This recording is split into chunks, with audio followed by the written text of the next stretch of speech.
दिल्ली वाले गद्दार के बाद अब यूपी वाला कांग्रेस का गद्दार सामने आ गया। यह बात आज की तारीख में आमतौर पर ऐसे ही कही जानी चाहिए, क्योंकि परिस्थितियां, पृष्ठभूमि लगभग एक जैसी ही तो हैं। एक तरफ मोदी जी के मंत्री हैं जिन्हें राहुल गांधी ने गद्दार कहा, लेकिन गद्दार कहने से पहले की जो कारस्तानी मंत्री जी की थी उस पर मेन स्ट्रीम मीडिया ने कोई खास बातचीत नहीं करी। तो दूसरी तरफ अब यूपी में भी एक ऐसे ही मंत्री हैं जो मोदी जी के मंत्री के लिए पोस्टर लगा रहे हैं और राहुल गांधी को नकली गांधी बताते हुए राहुल को देश का गद्दार बता रहे हैं।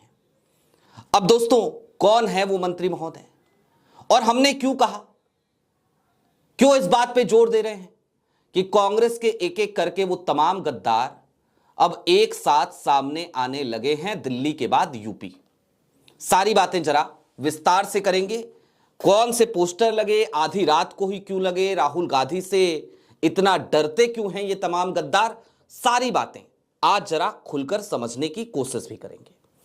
नमस्कार, मैं स्वप्निल और आप मुद्दा देख रहे हैं। दोस्तों, आगे बढ़े उससे पहले वही छोटी सी अपील। मुद्दा इन दिनों एक गंभीर आर्थिक संकट से जूझ रहा है। एक तरफ हमारे मेन बैंक अकाउंट्स फ्रीज चल रहे हैं, तो दूसरी तरफ हमारे 2.5 साल पुराने चैनल को हमसे लंबे समय तक छीन कर रखा गया था। ऐसे में डे टू डे ऑपरेशंस में मुद्दा को काफी मुश्किलों का सामना करना पड़ता है। लिहाजा आपसे गुजारिश है, यदि आप चाहें तो स्क्रीन पर दिख रहे क्यूआर कोड या फिर के नीचे दिख रहे यूपीआई नंबर के जरिए मुद्दा की छोटी छोटी मदद जरूर कीजिएगा, ताकि हमारी बेबाकी यूं ही बरकरार रहे। अब आगे बढ़ते हैं। दोस्तों, आगे बढ़ने से पहले मैं आपको सबसे पहले एक हेडलाइन दिखा देना चाहता हूं। राहुल गांधी नकली गांधी, योगी के मंत्री ने होर्डिंग लगवाई, पूछा गद्दार कौन। रायबरेली में 9 जगहों पर लगी होर्डिंग्स, कांग्रेस बोली तुच्छ मानसिकता। रायबरेली से आशीष कुमार श्रीवास्तव की यह रिपोर्ट है 4 घंटे पहले की। दरअसल योगी सरकार में मंत्री हैं दिनेश सिंह।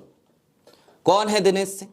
आपको याद होगा, अभी हालिया दिनों में राहुल गांधी के इस दौरे से पहले वाले दौरे में दिशा की बैठक में दिनेश सिंह और राहुल गांधी दोनों के बीच में एक तू मैमे वाली स्थिति भी पैदा हो गई थी। आपको यह भी याद होगा कि जब प्रधानमंत्री नरेंद्र मोदी को लेकर एक अननोन व्यक्ति ने, जिसका कांग्रेस या राजद से कोई लेना देना नहीं था, एक जीप ड्राइवर था, उसने प्रधानमंत्री नरेंद्र मोदी की मां को अपशब्द कहा था और उसके बाद राहुल गांधी रायबरेली पहुंचे थे, तो उस वक्त पे ये वही दिनेश सिंह थे जो पोस्टर, बैनर, होर्डिंग लेकर सड़क पर बैठ गए थे और कह रहे थे राहुल गांधी माफी मांगो। लेकिन दिनेश प्रताप सिंह कोई पहली बार ये हरकतें नहीं कर रहे हैं। अब क्या किया है उन्होंने, सबसे पहले वो जान लीजिए। आपकी स्क्रीन पर एक होर्डिंग नजर आ रही होगी। इस होर्डिंग में ऊपर लिखा हुआ है गद्दार कौन। दिनेश प्रताप सिंह की तस्वीर भी है।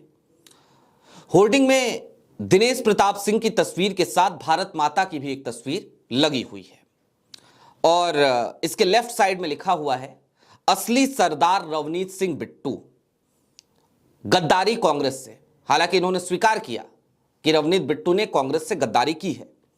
संपूर्ण देश की देवतुल्य जनता ने कांग्रेस छोड़ा, तो क्या उसे वफादार, देवतुल्य जनता ने कांग्रेस छोड़ा, क्या उसे आरजी यानी राहुल गांधी गद्दार कहेंगे?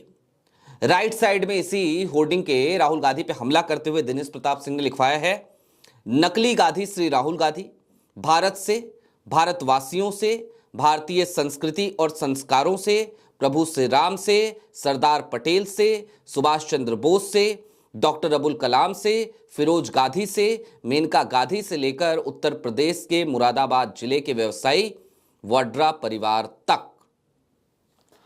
अब थोड़ी देर के लिए जरा और ठहरिए, मैं आपको कुछ मजे की चीज और समझाना चाहता हूं। इन्होंने एक झटके में राहुल गांधी को गद्दार बोल दिया, एक झटके में रवनीत बिट्टू को असली सरदार बोल दिया। लेकिन ये वही रवनीत बिट्टू नहीं है क्या जो भी हालिया दिनों में भारत जोड़ो यात्रा के दौरान 2022 में ये कहते हुए नजर आए थे कि राहुल गांधी ने के कहने की वजह से मैंने पग बांधा।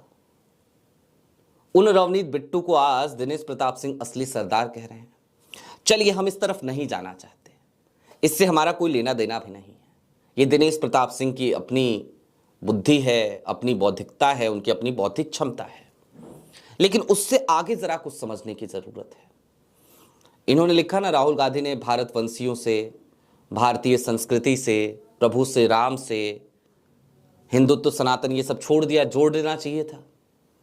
दिनेश प्रताप सिंह क्या ये बात भूल गए कि अभी 1 महीना भी नहीं बीता है, इसी उत्तर प्रदेश सरकार की पुलिस ने इसी उत्तर प्रदेश में शंकराचार्य का छत्र तोड़ा।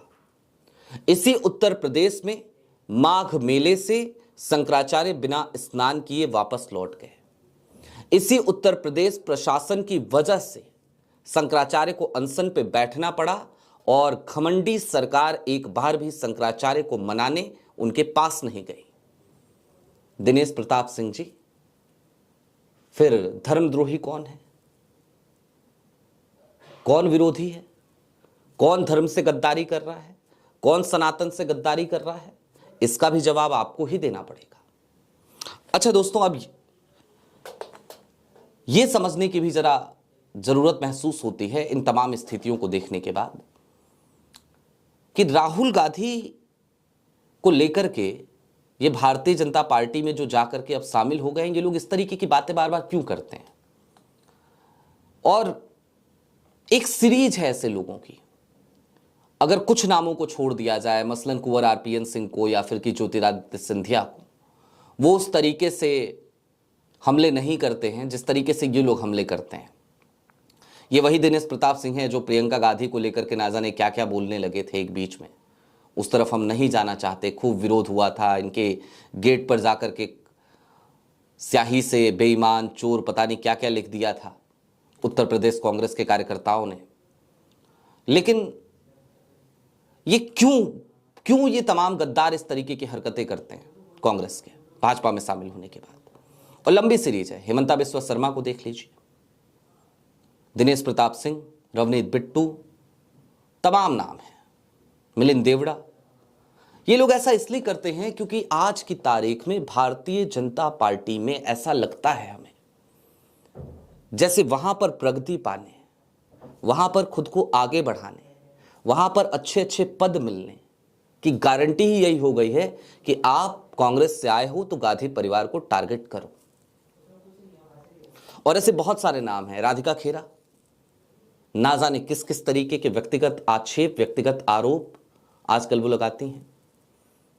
रोहन गुप्ता, गौरव वल्लभ, ये तमाम प्रवक्ता। एक सीरीज है जो हालिया दिनों में, और आप देखिएगा इन सबको प्रगति मिलेगी, इन सबको भारतीय जनता पार्टी में खूब अच्छे तरीके से पुष्पित और पल्लवित होने का मौका मिलेगा।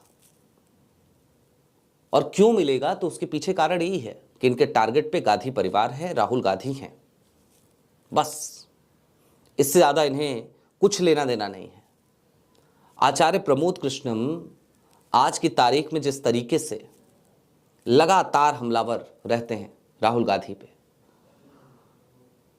उसके फलस्वरूप देखिए प्रधानमंत्री नरेंद्र मोदी के करीब होते जा रहे हैं, उनकी नजदीकियां बढ़ती जा रही हैं। तो ये पहली शर्त बना दी है भारतीय जनता पार्टी ने, मोदी जी ने, शाह साहब ने, कि भाई अगर यहां प्रगति पानी है ना, तो आप बस ये करो कि आप छीछा ले दे करो, कुछ भी बोलते रहो, बदनाम करते रहो, झूठ बोल के बदनाम करो, मनगढ़ंत कहानियां बना के बदनाम करो, लेकिन करो और करते हुए नजर आओ। अब ऐसा भी नहीं है कि रवनीत बिट्टू कोई पहले थे और दिनेश प्रताप सिंह कोई आखिरी। इनके जाने के बाद भी ना जाने कितने ही ऐसे लोग अभी भी कांग्रेस में बैठे हैं, जो हैं तो कांग्रेस में, जिनको कांग्रेस आज भी जो कुछ भी उसके पास है उसमें से बहुत कुछ देने की लगातार कोशिश करती है, उन्हें आगे बढ़ाने की कोशिश करती है। उसके बावजूद क्या वो कांग्रेस को कुछ दे रहे हैं, या वो कुछ देना चाहते हैं, या वो कुछ देंगे, ये एक बड़ा सवाल है और इसका जवाब महज इतना है कि ऐसा कभी नहीं होगा।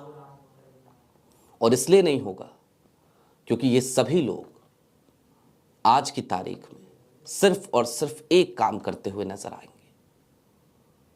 जितना कांग्रेस को चूसा जा सकता है चूस लो, फिर बाहर निकलो, सत्ताधारी दल में जाकर शामिल हो जाओ और सत्ताधारी दल वो तो सर पे हाथ रख ही देगा। बहरहाल आपकी क्या राय है कमेंट बॉक्स में जरूर बताइएगा। अभी के लिए दीजिए इजाजत। चलते चलते फिर वही अपील, चैनल पे नए हो तो सब्सक्राइब करते हुए जाइएगा, सक्षम हो तो छोटी छोटी मदद मुद्दा की जरूर कीजिएगा। बहुत शुक्रिया।